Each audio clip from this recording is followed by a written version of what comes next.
On the line now is Max Seddon. He's a foreign correspondent for the website BuzzFeed. Joins us from Donetsk, one of the key places caught up in this. Hello to you. What are you seeing? Just what is it like?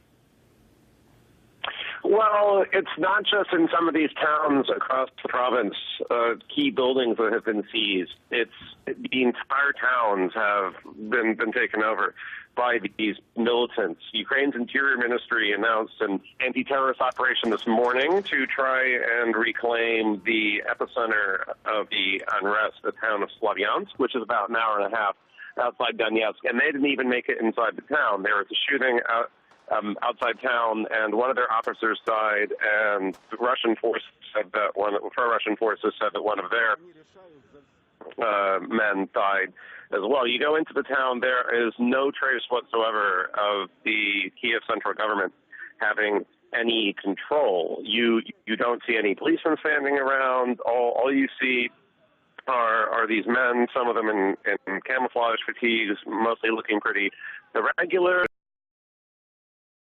with weapons, standing around and running all affairs around the key buildings. So if they're going to manage to take these towns back, it's going to be extremely difficult because these men are very securely ensconced all over the province. Well, there was in the last hour or so, there's been a presidential decree which has set a deadline of around 6 o'clock in the morning for the separatists to give up their weapons. I mean, from what you're saying, it doesn't sound like there's much sense that that is likely to happen. No, it's also not clear two things. One, if they would really follow through on their deadline, because this is something that the Kiev government has done a lot, is issue deadlines and threats that they just don't carry through on. They did it just 2 days ago. They gave the people occupying the local government building here in Donetsk 48 hours to free the building. Otherwise, they said they would take it by force. And when the deadline came and went, they just did nothing whatsoever. Secondly, it's not entirely clear how many of the men who are in the buildings now still have weapons.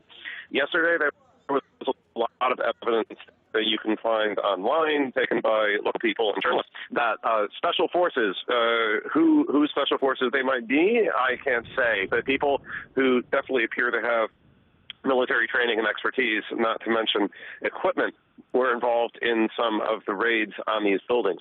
Today, they were much more difficult to find. I personally didn't see any of them all throughout the day driving around the province. And they appear to have given over the running of these buildings, once they'd helped secure them, to the local guys. But they are all very much intent, everyone I spoke to, in staying where they are. And it's hard to see what Kiev can do short of using force. Max Seddon, thank you very much indeed for that. Thank you.